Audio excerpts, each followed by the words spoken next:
প্রতিদিনের মতোই আজকের দিনটাও কিন্তু সকালে চা করা থেকেই শুরু করলাম।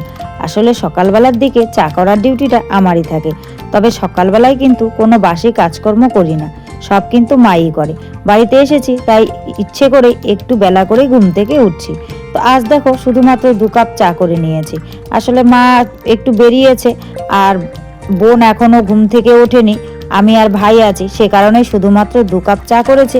2 কাপ চা করে আমরা দুজনাই খাবো। বেলা কিন্তু অনেকটাই হয়ে গেছে, এখন সকাল 9টা বাজে। আর দেখো বাচ্চারা সকলে উঠে গেছে, উঠে কিন্তু উঠোনের মধ্যে খেলতে লেগে গেছে। আসলে কি বলতো, আমাদের উঠোনটা একটু বড়, তো বেশ খেলতে সুবিধা হয় বলে সকাল সকালে কিন্তু ওরা উঠে খেলতে লেগে গেছে। আর এই উঠোনটাতে বালি টালি থাকায় বাচ্চারা তো বালি ভালোবাসে, সে কারণেই দেখো বালিতে খেলছে। আর পাশের বাড়ির ভাস্তাটাও কিন্তু এসেছে। আর এখানে আগুন জ্বালিয়ে আমরা 2 ভাই বোনে বসে বিস্কিট দিয়ে কিন্তু চা খাচ্ছি। তো যাই হোক, সারাদিন ধরে তো এই ভিডিওর মাধ্যমে তোমাদের সঙ্গে অনেক গল্প হবে, কথা হবে। চলো আগে নিজের পরিচয়টা দিয়ে নিই। শুভ সকাল আমার প্রিয় বন্ধুরা, সকলে কেমন আছো?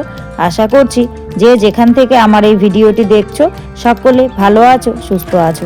আর আমরাও খুব ভালো আছি। জলপাইগুড়ি জেলার এই ছোট্ট গ্রাম থেকে আমি মামনির সংসারের আরও একটি নতুন ব্লগে তোমাদের সবাইকে স্বাগত জানিয়ে তোমাদের সবাইকে সাথে নিয়ে আজকের ব্লগটি শুরু করে দিয়েছি। আমি আশা করছি আজকের ব্লগটিও তোমাদের খুব ভালো লাগবে, তাই সম্পূর্ণ ব্লগটি জুড়ে আমার সাথে থাকার অনুরোধ রইল। ঘড়ির কাঁটায় বেজেছে সকাল 9টা।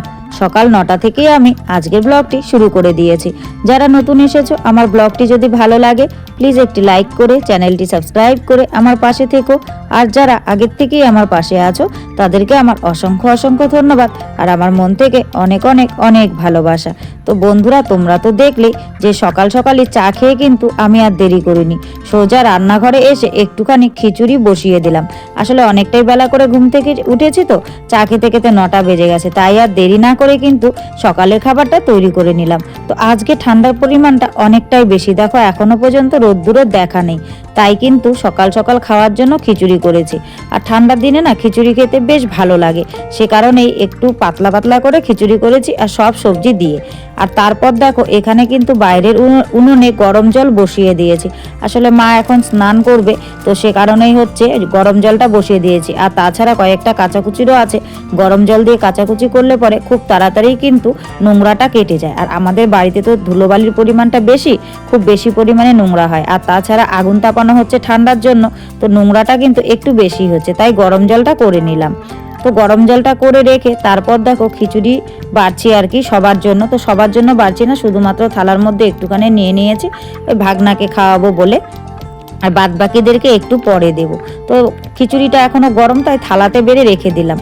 এদিকে দেখো সকালের খাবার দাবার সব কমপ্লিট করে নিয়েছি। আমার এক কাকাতো দিদি এসেছে আমাদের বাড়িতে ঘুরতে, চেয়ারে বসে আছে আর ভাগনা বসে আছে। তো বেলা অনেকটাই হয়ে গেছে, মা আবার দিদির সঙ্গে এক জায়গায় যাবে। দেখো মা স্নান ধান খাওয়া দাওয়া করে কিন্তু রেডি হয়ে গেছে। আর সকলে যেহেতু খাওয়া দাওয়া হয়েছে, আমাদের সকলেরই তো পান খাওয়ার অভ্যেস, সে কারণে পান থালাটা নিয়ে সকলে মিলে দেখো আবারও আগুনের পাড়ে বসে গেছে। আসলে এতটা পরিমাণে ঠান্ডা পড়েছে যে আগুন ছাড়া থাকাই যাচ্ছে না। সকলে মিলে ওখানে বসে আগুন তাপাচ্ছে। আর এই দিকটায় আমি গরম জলের হাঁড়িটা যেহেতু নামিয়েছি, বাইরের উনুনে আগুনটা খুব সুন্দর জ্বলছে, তাই ওখানেই কিন্তু ভাতটা বসিয়ে দিলাম। আসলে রান্নাবান্নার দিকটা তো বোনই সামলায়, তো আজকে ভাগনাটির একটু শরীরটা খারাপ, সে কারণে ও বোনের কোলের থেকে নামছেই না, সে কারণেই ভাবলাম যে রান্নাটা আমিই করে নিই। তাই দেখো বাইরের উনুনে ভাত বসিয়ে দিয়েছি, ভাত বসিয়ে দিয়ে কিন্তু আমি সবজি কাটছি। আসলে কি রান্না করব বুঝতে পারছিলাম না, তো ঘরে দেখি আলু বেগুন সিম সব কিছু রয়েছে, তো ভাবলাম এগুলো সরু সরু করে কেটে একটুখানি ড্রাই ফিশ দিয়ে রান্না করব। আসলে শীতকালীন সবজি দিয়ে ড্রাই ফিশ খেতে বেশ ভালো লাগে, সে কারণে একটুখানি সবজি ভাতটা বসাতে বসাতে এইদিকে কিন্তু আমি কেটে নিচ্ছি। তো সবজি কাটা হয়ে গেছে, তবুও ভাত হয়নি, তাই ভাবলাম যে কাল যে কাপড়গুলো কেচে দিয়েছিলাম পুরোপুরিভাবে শুকোয়নি, যদিও বাইরে রোদ্দুর ওঠেনি, তবুও ভাবলাম হাওয়ায় বাতাসে যদি শুকিয়ে যায়, সে কারণেই সব কাপড় চোপড়গুলো নিয়ে দেখো আমি তারটার মধ্যে মেলে দিচ্ছি। আর বাড়িতে জানো তো এক ফোঁটাও রোদ্দুর পড়ে না এমনিতেই, তাছাড়া আজ কিন্তু একদমই রোদ্দুর ওঠেনি, চারিদিকের পরিবেশটা দেখে তোমরা বুঝতেই পারছো। তো এইগুলোকে মেলে দিয়ে আবারও চলে এলাম এখানটায়। এই সুযোগে আমার কিন্তু ভাত হয়ে গেছে। ভাতটা নামিয়ে নিয়েছি, ঘরে রেখে এসেছি। এসে এখন দেখো কড়াইতে কিন্তু আমি ডাল বসিয়ে দিচ্ছি, কারণ বাচ্চারা তো ড্রাই ফিশ দিয়ে খেতে পারবে না, ডাল বানাতেই হবে। তাই ভাবছি যে ডালটাই আগে রান্না করি, কারণ অনেকটাই বেলা করে রান্না বসিয়েছি তো, কারণ বাচ্চাদের তো 1টা 2টো বাজতে বাজতে আবার খিদে পেয়ে যাবে, তাই কিন্তু আমি ডালটাই আগে রান্না করছি। ডালটা হয়ে গেলে তারপর বাদবাকি সবজি টবজিগুলো করব, কারণ বাচ্চাদের খাবারটা তো আগে, তাই না? আর ওরা সারাদিন ধরে দেখো কি পরিমাণে খেলে, কিছুক্ষণ পরে ওদের খিদে পেয়ে যায়, কারণ ওরা তো সেভাবে খায় না, যতটুকু পরিমাণ খায় ততটুকু পরিমাণ তো পেটে থাকে না, খেলাধুলা করতে করতেই শেষ হয়ে যায়। তাই কিন্তু তাড়াহুড়ো করে আগে ডালটাই বসিয়ে দিলাম। আমি এখানে একা একা রান্না করছি বলে দেখো ভাই কিন্তু আমার সাথে এসে বসেছে, আর বসে দেখো 2 ভাই বোনে মিলে গল্প করছি আর রান্না করছি।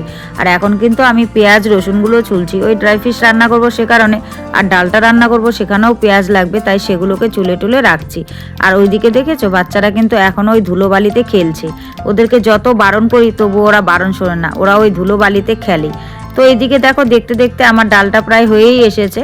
আর এইদিকে দেখো আবারও ওই যে ভাগনা উঠেছে একটুখানি, তো ওখানে বোন আগুন তাপাচ্ছে। আর এইদিকে সোয়েটারটা ভিজিয়ে রেখেছিলাম, ওই বললাম না 2-1টা কাঁচাকুচির আছে, গরম জল দিয়ে ভিজিয়ে রেখেছিলাম, ভুলে গেছি রান্নার তালে। তাই এখন রান্নার ফাঁকে গিয়ে কিন্তু আমি ওই সোয়েটারটা ধুয়ে এনে এখানটায় মেলে দিলাম। আর এদিকে ডালটা পুরো ফেনিয়ে গেছে, তাই ডালটার থেকে ফেনাটা ফেলে দিলাম। এদিকে ডালটা হতে হতে মা শাক এনেছিল, সর্ষে শাক খেতে চেয়েছিলাম, তো সেই সর্ষে শাকটা আমি এখন ধুয়ে নিচ্ছি। আর এটা কিন্তু ওই মাঠের মানে কেনা ওই লাই শস্যটা না, এটা যেটা ফেলা হয় সর্ষে শাকের জন্য, সেই সর্ষে শাকটা খুব ভালো। তো ওই শাকটা না মানে ক্ষেত থেকে তুলে এনেছে, সে কারণেই না প্রচণ্ড হারে ধুলোবালি, তাই শাকটাকে গোটাই কিন্তু আগে আমি ধুয়ে নিচ্ছি। আর শাকটা সকালবেলাতে মাই বেছে দিয়ে গেছিলো, আসলে আমাদের তাড়াহুড়ো লেগেছে বলে মা কিন্তু শাকটা সুন্দর করে বেছে দিয়ে গেছে, তো ধোয়ার টাইম পাই নাই, তাই এখন আমি শাকটাকে ধুয়ে নিলাম। এদিকে রান্না বান্না সব আমার কমপ্লিট হয়ে গেছে, এখন কিন্তু বেলা অনেকটাই হয়ে গেছে। আর এরই মাঝখানে বাচ্চা কাচ্চারা সকলে মিলে খেয়ে নিয়েছে, এখন বেলা বাজে প্রায় 3:30। তো এখন আমি দেখো এখানটায় ওই জঙ্গলগুলো জড়ো করেছি, আর ওখান থেকে গোবর টবরগুলো নিয়ে এলাম, এসে ওই সন্ধেবেলায় তাপানো, সন্ধে বলছি কেন, স্নান দান করেই তো এখানে আবার সকলে বসবে। আর আমি এখন আর স্নান করব না, এখন হাত পা ধুয়ে নেব, কারণ অনেকটাই বেলা হয়ে গেছে, এখন স্নান করলে ঠান্ডা লেগে যাবে। তো সে কারণেই কিন্তু দেখো গোবর টবর দিয়ে সুন্দর করে ওই এখানে আগুন জ্বালানোর জন্য রাখছি। আর ওইদিকে দেখেছো ভাগনার শরীরটা এতটাই খারাপ যে ও আজ কোল থেকে নামছে না, যে বাচ্চা সারাদিন খেলে আজ কিন্তু একটুও কোল থেকে নামছে না, ও কোলে কোলেই ঘুরে বেড়াচ্ছে। আগুন তাপানোর জন্য জড়ো করে রেখে তারপর একসঙ্গে কিন্তু আমি উঠোনটা ঝাড়ু দিয়ে নিচ্ছি। তবে উঠোনটাতে তেমন একটা ময়লা হয়নি, তবুও ভাবলাম যে না কেমন দেখা যাবে, তো হাত পা ধোয়ার আগে উঠোনটাকে ঝাড়ু দিয়ে নিই, তাই কিন্তু উঠোনটাকে আমি ঝাড়ু দিয়ে নিচ্ছি। আর ওইদিকে বোন মানে সকাল থেকে খেতে পারেনি, ওর ছেলে কোল থেকে নামছিল না, সকালে একটু খিচুড়ি খেয়েছিল, তো অনেকটাই বেলা হয়ে গেছে, ও খেতে গেছে। আর এদিকে ভাই ওকে কোলে করে রাখছে, কারণ ওকে শুয়ে রেখেছিল, শুয়েও থাকছে না, তাই ভাই ওকে কোলে কোলে নিয়ে দেখো ঘুরছে। আর ওর মা ওইদিকে খেতে বসেছে, আর আমি এদিকে গরম জল যে দিয়েছি, আর একটুখানি এখন গরম জল নিয়ে যাবো, কারণ এতটা পরিমাণে ঠান্ডা পড়েছে, এখন ঠান্ডা জলগুলো দিয়ে যদি হাত পা ধুই না তাহলে ঠান্ডা লেগে যাবে। তাই গরম জল যেহেতু আছে, তো ঠান্ডা জল দিয়ে আর ধুতে যাবো কেন, তাই গরম জল নিয়ে নিলাম।